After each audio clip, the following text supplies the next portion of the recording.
Hey, it's me, MLB. Here is Chance Ball Chapter 16, and this one is titled Game Match. You continued to call out words of encouragement and cheered wildly whenever Dabi or the team scored a point. It was getting close to half-time, and Nekoma was only just holding their lead over Yubigawa. Dabi had been on court the whole time and was working up a sweat, so you decided to go down courtside to give him your best pep talk before he started the second set. Pep talk being to drag him off to a quiet corner so you two could make out. Whoa, Dabi, you panted, as his hands claimed every inch of your form, his lips and tongue delving into the most sensitive spots on your neck. Easy boy, calm down, you cooed. Wait until after the game. No, he growled as he pressed his very obvious bulge against you, his hands gripping into your hips as he nipped under your ear. Your fingers gripped into his sweaty, messy hair, small mules and airy moans escaping your throat as his body claimed dominance over yours. You didn't care that he was all sweaty, it only added to the hotness of the moment. You need to get back out to your game, you panted breathlessly, your body aching for more of him, as your hungry lips found his. I'd give it all up to have this afternoon alone with you, he said lowly between heated kisses. Oh, now that's saying something, you replied coyly as you kissed him passionately back. You'd pick me over volleyball? Dabi smirked. You have no idea what I'd give up for you, Yin. Just then Kuro's voice interrupted. Hi, sorry to interrupt the arranging of faces, but Captain, you're needed on the bridge, he said as he crossed his arms and tapped a foot impatiently. Dealing with a rogue subordinate first, mate, Dabi replied, not looking at Kuro as he went in for another kiss. She doesn't look rogue to me, sir. Get your ass back out here and help us with the game, he replied, slightly exasperated. Dabi sighed. Okay, fine, I'm coming. He grabbed your hand and gave it a squeeze before walking off. I'll be back to finish off later, he said casually over his shoulder as he strode off down the hall following Kuro. Is there a sport involving getting intimate? Because you need to be a part of that one, ASAP, Kuro teased, grabbing Dabi in a headlock as he got closer. Yeah, it's called an orgy, but I just want you into myself, you heard Dabi reply. You snorted and shook your head. Oh, God, I love this idiot so much. You reached for your pocket and fumbled with a small box that was concealed inside. Suddenly you felt quite nervous. Am I doing the right thing? Am I being too hasty? You shook your head again and walked back to the stairs, heading into the stands to watch your man finish the game. The final set was a hot one, with a long, drawn-out duel at the end, but Dabi kept his cool and continued to hold his team together. As the final buzzer sounded and the ball fell onto the court side of Yuigawa's side, the stands erupted into a thunderous cheer for Nekoma's victory. A number of the Nekoma High players burst into tears. It had been a hard game and all that stress was finally released in their victory over the other team. A hard team, the only team that they had truly been afraid of. Dabi grinned up at you the minute that he was certain of Nekoma's victory and threw you another peace sign before being crowded out by his boys. They celebrated happily and you couldn't have been prouder. The ceremony that followed seemed to drag on, and that little box in your pocket felt like it was on fire, your whole attention drawn to it and it alone. After the winners had all received their awards and medals, you went to find Dabi and have a chat. You approached him apprehensively and then tugged on his sleeve. He turned around when he felt you there and grabbed you into a big hug, kissing you firmly on the lips before excusing himself from the rest of his team. I've unfinished business to attend to, he said with a smirk as he whisked you off. Dabi, whoa! You laughed as he pinned you up against the hallway wall. I actually need to talk to you, seriously, about us. He froze, his eyes searching yours for answers as he pulled back. Yeah? Look, we've been together for almost a year now, and I really, really like you, you said, almost embarrassed at how open you were being. And I want to make a promise with you, you said as you proceeded to pull the small box from your pocket. Dabi looked down. It was a ring box. Oh, hell, he almost yelled, stepping back. You serious right now? You nodded. He dropped to one knee and reached into the coat of his sports uniform to produce the exact same small ring box as what you had. You gasped as he held it out. Wait, what? You squeaked. Babe, he started as he stayed on one knee. And I've been making a lot of comments about marriage, but I'm dead serious. I don't want to prove that.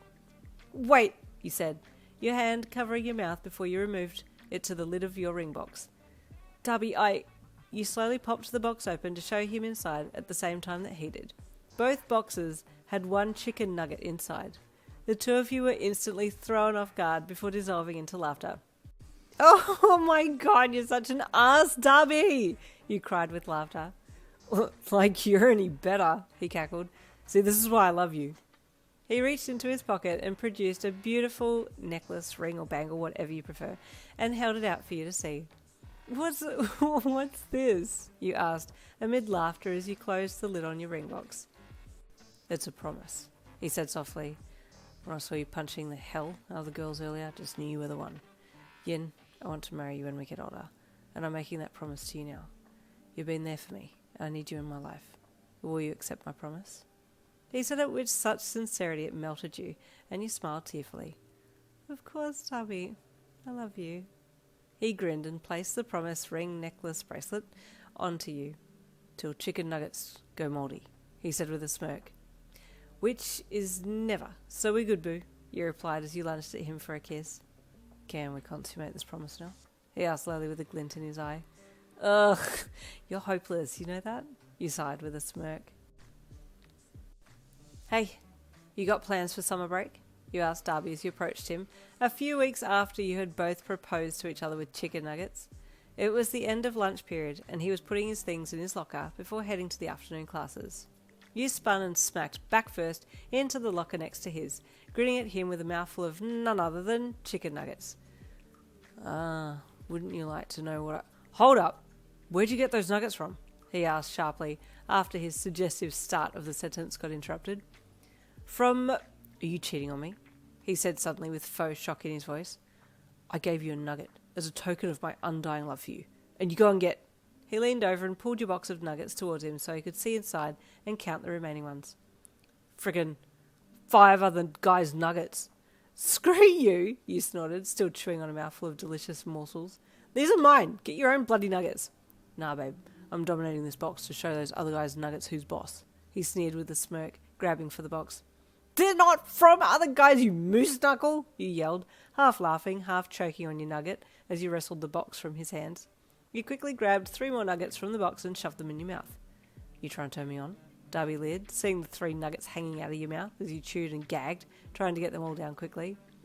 They're not from you, you yelled with a mouthful, still trying to keep the box out of reach of your taller, stronger man. Just one, he begged loudly, clawing over the top of you to try and snag the box. Only if... You quickly chewed and swallowed the nuggets down. Only if you take me to the beach during break. Is that all? Dabi laughed. That's too easy. How about I add to that? He said as he grabbed your wrist and yanked you back towards him before walking you backwards up against the lockers again. Or if I take you to a secluded beach? He said as he lowered his lips to your neck and placed feather-soft kisses from your neck up to your ear. And bend you over a rock. He added as he breathed erotically into your ear. And he paused. Your heart was about to beat out of your chest, and you tried to moderate your breathing so you wouldn't pass out, your eyelids fluttering closed at his touch.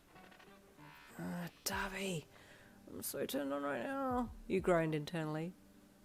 Eat a whole box of nuggets off your bare back, he finished. What? You stammered in a confused but flustered tone, your eyes fluttering open and meeting his. Thanks, he said with a smirk, and you suddenly realised that he had stolen the remaining 2 nuggets from your box and had popped them in his mouth right in front of your eyes. Bitch, you're about to die, you screamed, throwing the now empty nugget box on the ground and lunging at him. Dabi was in fits of laughter as you tried to assault him. Every punch from you he dodged and would immediately counteract it with a kiss to somewhere on your body. In the end, he couldn't help but grab you into a bear hug and spin you around as you continued to hurl insults at him. Okay, I'm sorry. I'll take you to the beach, and we'll stay at the beach house, yeah? He said with a lopsided smile as you faux pouted. You owe me nuggets too, you sulked. Deal, baby, he replied, kissing you on the lips before putting you down again. Be prepared to not see much of the beach, though, he added lowly, so I'm going to keep you between the sheets as much as possible. Dabi, you hissed. Not at school. He chuckled deviously. Before you knew it, it was summer break, and you were ecstatic. Dabi had kept most of the beach getaway plans to himself, but you did know that there was going to be a 3-night stay at a beach house right on the sand where it would be just the 2 of you, alone and unsupervised. Whenever you thought about being alone with Dabi, your mind immediately went south. The 2 of you weren't strangers to the pleasures of the flesh, and boy could he deliver. You ready? He asked coyly as you walked out of your front door to meet him. For the beach, or? You questioned slyly. He let out a low, devious chuckle. I like where you're going with this, wifey. I told you, boy, I wear the pants in this relationship. You're the wifey, he replied smugly as he reached up and flicked him on the nose. Pretty sure I wear the pants, miss, Dabi replied as he turned and strode off down the path with his bag slung over his shoulder. Okay, you can wear the pants, but I'll tell you which pair, you shot cheekily. All this pants talk is making me not want to have any of them on at all, Dabi leered, looking back over his shoulder at you. How about we make that a reality this afternoon? We'll see, he replied with a smug smile, trotting up beside him and holding your head up proudly, like you had him right where you wanted him. He smirked as he glanced at you and then quickly leaned down and kissed your cheek. Cute, he mumbled. You squeaked and punched him in the arm. Stop saying weird stuff, dummy. 1 hour bus ride later and the two of you are at the beach house. Oh my god, we're here, you squealed internally as you stepped off the bus, empty-handed. Dabi had insisted on carrying both the bags and was struggling behind you, trying to lift them up in a way that would make them easier to carry. How much did you friggin' pack? Told you not to bring all of your adult toys, he jeered loudly as he stepped off the bus. Oh my god, you screeched, whipping around to face him and slamming your palms into his chest. You're so embarrassing, you wailed, immediately retracting your hands and covering your face.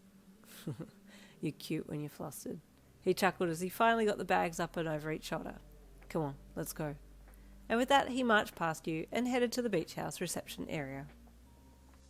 And there ends chapter 16. Stay tuned for chapter 17 coming tomorrow.